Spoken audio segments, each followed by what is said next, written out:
Hello friends, RPS के YouTube channel में आपका स्वागत है। जैसा कि आप लोग को मालूम है कि हम लोग देख रहे थे बीपीएससी मेकर का सेट नंबर 30 का सभी प्रश्नों का हल। अभी तक हम लोग क्वेश्चन नंबर 1 से लेकर के 60 तक को अच्छे तरीक़े से देख लिए हैं, जिसमें से इतिहास, ज्योग्राफी, पॉलिटी और इकोनॉमी से संबंधित प्रश्न था। आज हम देखेंगे क्वेश्चन नंबर 61 से लेकर के 100 तक, जिसमें से साइंस और कुछ बिहार के करंट अफेयर्स रहेंगे। तो चलिए स्टार्ट करते हैं। अगर आप लोग इससे पहले बने जो वीडियो है उसको नहीं देख पाए तो इसका लिंक जो है इसके डिस्क्रिप्शन बॉक्स में दे दिया गया है, आप एक बार ज़रूर उसे देखें। तो चलिए शुरू करते हैं। पहला क्वेश्चन कहता है कि लोलक घड़ियाँ गर्मियों में सुस्त हो जाती है क्योंकि लोलक के भार में परिवर्तन हो जाता है, गर्मियों में दिन लंबे होते हैं, लोलक की लंबाई बढ़ जाती है, कुंडली में घर्षण होता है। तो इसका सही आंसर हो जाएगा गर्मियों में जो होता है लोलक की लंबाई जो है वह बढ़ जाता है। अगला क्वेश्चन, एक सुई पानी में डूब जाती है जबकि लोहे से बना जहाज पानी पर तैरता है क्योंकि जहाज एक शक्तिशाली इंजन द्वारा चलाया जाता है, सुई की नोक नुकीली होती है, जहाज सपाट होता है, सुई का अपेक्षित घनत्व उसके द्वारा हटाए गए जल के अपेक्षित घनत्व से अधिक होता है। तो इसका सही आंसर हो जाएगा ऑप्शन नंबर डी। सौर विकिरण निम्न में से किस परास में दिखता है? सौर विकिरण निम्न में से किस परास में दिखता है? ऑप्शन है 300 से 400 नैनोमीटर, 400 से 700 नैनोमीटर, 740 से 10,000 नैनोमीटर, 100 से 400 नैनोमीटर। तो इसका सही आंसर हो जाएगा 400 से 700 नैनोमीटर। दाढ़ी बनाने के लिए निम्नलिखित में से किस दर्पण का उपयोग होता है? अवतल दर्पण, समतल दर्पण, बेलनाकार दर्पण, उत्तल दर्पण। तो इसका सही आंसर दाढ़ी बनाने के लिए अवतल दर्पण का प्रयोग किया जाता है। शीत प्रकोष्ठ में भंडारित फल अधिक समय तक चलते हैं क्योंकि आर्द्रता बढ़ जाती है, सूर्य की रोशनी नहीं पड़ने दी जाती है, श्वसन की दर घटा दी जाती है, पर्यावरण में कार्बन डाइऑक्साइड की सांद्रता बढ़ा दी जाती है। तो इसका सही आंसर हो जाएगा श्वसन की दर को घटा दिया जाता है, इसलिए फल या सब्जियां उसमें बहुत अधिक दिनों तक टिका रहता है। ध्वनि तरंगे के बारे में कौन सा कथन इसमें सही है, ये आपको चूज करना है। पहला ऑप्शन कहता है केवल गैसों में चल सकती है, केवल गैसों में चल सकती है। दूसरा ऑप्शन कहता है केवल निर्वात में चल सकती है। तीसरा ऑप्शन कहता है केवल ठोस माध्यम में चल सकती है। चौथा ऑप्शन कहता है ठोस, द्रव तथा गैस तीनों माध्यम में चल सकती है। तो बात कर रहा है ध्वनि तरंग के बारे में, तो इसका सही आंसर हो जाएगा कि ठोस, द्रव तथा गैस तीनों माध्यम में चल सकती है। जैव विविधता में प्रस्रव ध्वनि का उपयोग किया जाता है। जैव पद्धति में प्रस्रव ध्वनि का तरह उपयोग किया जाता है, तो इसमें किस में किया जाता है? पहला है सोनोग्राफी, दूसरा एक्सरे, तीसरा ईईजी, चौथा ईसीजी। तो इसका सही आंसर हो जाएगा सोनोग्राफी में। सितारों में अक्षय ऊर्जा का स्रोत क्या कारण है? सितारों में अक्षय ऊर्जा के स्रोत के क्या कारण है? ऑक्सीजन की अधिकता जो चलने में सहायक है और ऊर्जा उत्पन्न करती है, हाइड्रोजन का हीलियम में परिवर्तन, रेडियोधर्मी पदार्थों का क्षय, हीलियम का हाइड्रोजन में परिवर्तन। तो इसका सही आंसर हो जाएगा कि हाइड्रोजन का हीलियम में परिवर्तन। नीचे दिए गए विकल्पों में से किस में ध्वनि आर पार नहीं जा सकती है? वायु में, निर्वात में, पानी में, लोहा में। तो आपको पता है कि वायु जो है सिर्फ निर्वात में नहीं चल सकता है, तो इसका सही आंसर हो जाएगा निर्वात में। श्वेत प्रकाश को नली में कैसे पैदा करते हैं? श्वेत प्रकाश को नली में कैसे पैदा करते हैं? तंतु को गर्म करके, परमाणु को उत्तेजित करके, तांबे के तार को गर्म करके, अणुओं को दोलित करके। तो इसका सही ऑप्शन देखा जाए तो श्वेत प्रकाश को नली में पैदा करने के लिए अणुओं को दोलित किया जाता है। इसका सही आंसर अणुओं को दोलित करके।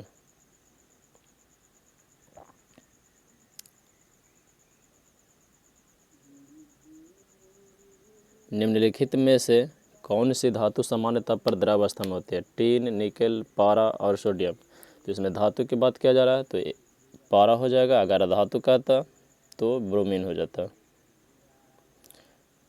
निम्नलिखित में से कौन सा रासायनिक परिवर्तन का उदाहरण है? नमक का पानी में घुलना, सब्जियों को पकाने पर उसका मुलायम हो जाना, प्रिज्म से गुजरने पर श्वेत प्रकाश का 7 रंगों में विभक्त होना, सानी हुई मिट्टी को सूखने पर भंगुर हो जाना। तो इसमें कहता है रासायनिक परिवर्तन। रासायनिक परिवर्तन में जब एक बार परिवर्तित हो जाता है तो उसे वापस हम नहीं ला सकते हैं, वापस पूर्व स्थिति में नहीं ला जा सकता है। तो इसका सही आंसर देखा जाए तो उस कंडीशन में सब्जियों को पकाने पर उनका मुलायम हो जाना। पाश्चीकरण संबंधित है दूध के निर्जमीकरण से, दूध के आसवन से, दूध के किण्वन से, दूध के निर्जलीकरण से। तो इसका सही आंसर हो जाएगा दूध के निर्जमीकरण से, क्योंकि इसमें दूध को पाश्चराइज्ड किया जाता है। तो इसका सही आंसर हो जाएगा दूध के निर्जमीकरण से। निम्नलिखित में से कौन सा उद्योग बॉक्साइट को कच्चा माल के रूप में उपयोग होता है? सीमेंट, उर्वरक,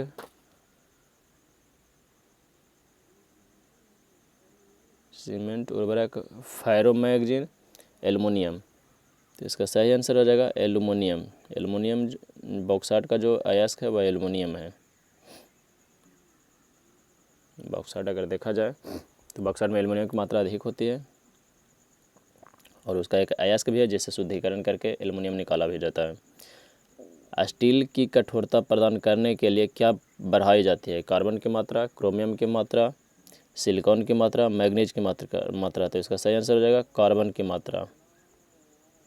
कॉपर सल्फेट का जलीय घोल अम्लीय होता है क्योंकि इस लवण का प्रकाश अपघटन होता है, अपोहन होता है, जल अपघटन होता है, विद्युत अपघटन होता है। तो इसका सही आंसर हो जाएगा जल अपघटन होता है। सीरा किसके उत्पादन के लिए अति उत्तम कच्चा माल है? सीरा किसके उत्पादन के लिए अति उत्तम कच्चा माल है? तो ऑप्शन देख लिया जाए यूरिया, अल्कोहल, पैराफिन, ग्लिसरीन। तो इसका सही आंसर हो जाएगा अल्कोहल। निम्नलिखित में से किस पदार्थ का उपयोग बर्तनों को चमकीला बनाने में किया जाता है? Zinc chloride, alum, calomel, zinc oxide. तो इसका सही आंसर हो जाएगा जिंक ऑक्साइड।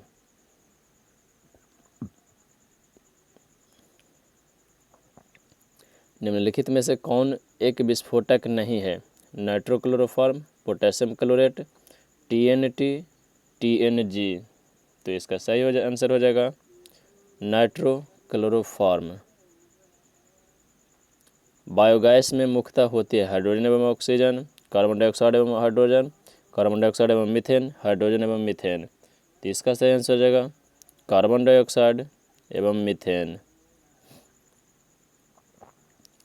निम्नलिखित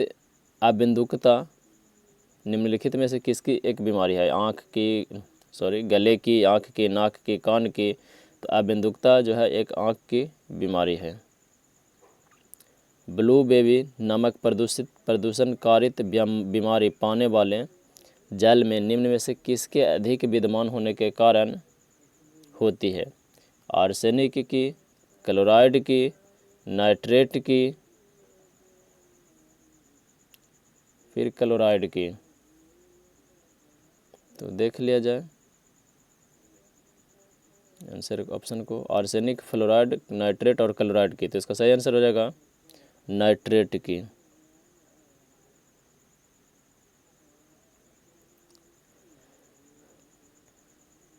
एक व्यक्ति जो फेनिलकीटोन्यूरिया रोग से प्रभावित है उसको क्या कहेंगे? नपुंसकता, यकृत का फेल होना, मानसिक जड़ता, वृक्क का फेल होना।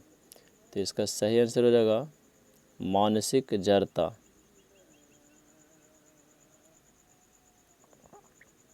निम्नलिखित में से मनुष्य के शरीर में कौन सी ग्रंथि वाहिनीहीन है? गुर्दा, अंतःस्रावी ग्रंथि, पसीने की ग्रंथि, यकृत। तो पूछ रहा है कौन सी ग्रंथि वाहिनीहीन है, तो इसका सही आंसर हो जाएगा अंतःस्रावी ग्रंथि। पित्तपिंड कहाँ पाई जाने वाली कोशिकाओं में सन्निहित होती है? अंडाशय में, अग्नाशय में, मस्तिष्क में, पलीहा में। तो इसका सही आंसर हो जाएगा अंडाशय में। निम्न रक्त में से कौन सा रक्त समूह सार्वत्रिक दाता होता है? ए, बी, ए बी, ओ। तो कहता है सार्वत्रिक दाता यानी यूनिवर्सल डोनर। तो डोनर की जब बात आता है तो डी होगा, जबकि रिसीवर की जब बात किया जाए तो ए बी होता है। माँ का दूध नवजात को लगभग संपूर्ण आहार प्रदान करता है, किंतु इनमें से निम्नलिखित में से किसका अभाव होता है? ऑप्शन है लौह, पोटेशियम, कैल्शियम, मैग्नीशियम। तो इसका सही आंसर हो जाएगा लौह पदार्थों की कमी होता है। दांतों पर जमी परतें बनी रहती है भोजन के कण और थूक से, भोजन के कण, थूक और मुख्य अम्लों से, केवल भोजन के कणों से, भोजन के कण, थूक, मुख्य अम्ल और बैक्टीरिया से। तो इसका सही आंसर हो जाएगा ऑप्शन नंबर डी, भोजन के कण, थूक, मुख्य अम्ल और बैक्टीरिया से। जमी हुई झील के अंदर मछली जीवित रह सकती है क्योंकि बर्फ उसमें का सुचालक है, मछलियाँ उष्ण रक्त वाली जीव है, तलों के निकट पानी नहीं जमता है, मछलियाँ बर्फ में शीत निद्रा में रहती है। तो इसका सही आंसर देखा जाए तो तलों के निकट का जो पानी होता है वह नहीं जम पाता है, इसलिए मछलियाँ उसमें जीवित रह जाते हैं। जैव विकास को सर्वप्रथम किसने समझाया? Einstein, Darwin, Newton, Lamarck. तो इसका सही आंसर हो जाएगा लैमार्क ने।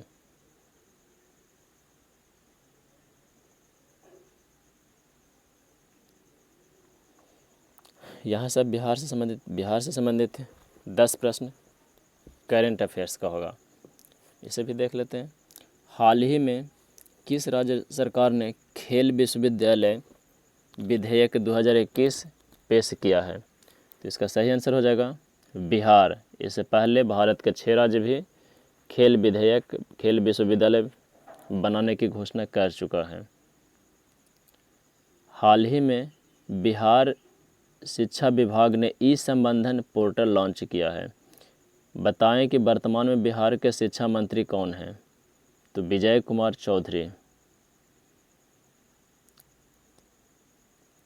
हाल ही में हड़प्पा युग के महानगर धोलावीरा का यूनेस्को की विश्व धरोहर की सूची में शामिल किया गया है। यह स्थल निम्न में से किस राज्य में है? राजस्थान, हरियाणा, पंजाब, गुजरात। तो यह स्थान जो है गुजरात में है और ये भारत का 40वां विश्व धरोहर सूची में शामिल होने वाला स्थान है। इससे पहले 39वां रामप्पा मंदिर जो कि तेलंगाना में स्थित है उसको भी शामिल किया गया है। किस राज्य सरकार ने हाल ही में माई गवर्नमेंट मेरी सरकार नामक पोर्टल लॉन्च किया है? ऑप्शन है केरल, बिहार, उत्तर प्रदेश, उड़ीसा। तो इसका सही आंसर हो जाएगा उत्तर प्रदेश। ग्रीष्मकालीन टोक्यो ओलंपिक 2020 में किस नए खेल को शामिल किया गया है? Karate, skateboarding, surfing, support climbing. तो इसको में देखा जाए तो इसको में सभी ऑप्शन सही है, यानी इसका ऑप्शन हो जाएगा इनमें से सभी, ऑप्शन नंबर ए। हाल ही में किसे differently abled sportsman of the year 2019 चुना गया है? प्रमोद भगत को, सुबोध कामली को, मनोज सिन्हा को, निमेश मौर्य को। तो इसमें ऑप्शन देखा जाए तो सही आंसर हो जाएगा प्रमोद भगत को, ऑप्शन नंबर ए।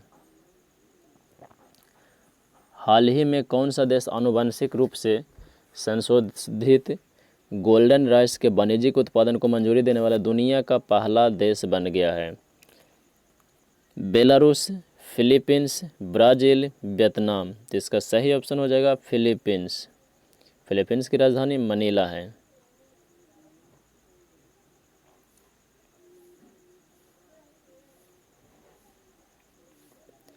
हाल ही में केंद्र सरकार ने खेलो इंडिया योजना के तहत देश भर में कुल कितने प्रशिक्षण संस्थानों को खेलो इंडिया एथलीटों के प्रशिक्षण के लिए मान्यता दी है?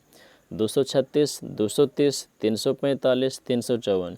इसका सही आंसर हो जाएगा 236। हाल ही में 23 जुलाई से शुरू हुए ग्रीष्मकालीन टोक्यो ओलंपिक में पहला गोल्ड मेडल किस देश की यान ने जीता है? ऑप्शन अमेरिका, रूस, फ्रांस, चीन और इनमें से कोई नहीं। तो सही आंसर इसका हो जाएगा चीन। और वर्तमान में आज तक देखा जाए तो टॉप पर भी चीन का ही स्थान है। हाल ही में किस नागरिक उड्डयन सुरक्षा ब्यूरो का नया महानिदेशक नियुक्त किया गया है? महेश राठौर, नासिर कमल, हितेश अवस्थी, मनमोहन राठी। तो इनमें सही ऑप्शन है नासिर कमल को। तो ठीक है दोस्तों, तो आज हम लोग क्वेश्चन नंबर 61 से 100 तक देखें, जो कि हमारा पार्ट 3 होगा। अच्छा लगे तो लाइक करें, शेयर करें और अपने दोस्तों के साथ,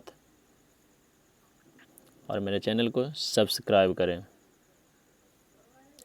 धन्यवाद।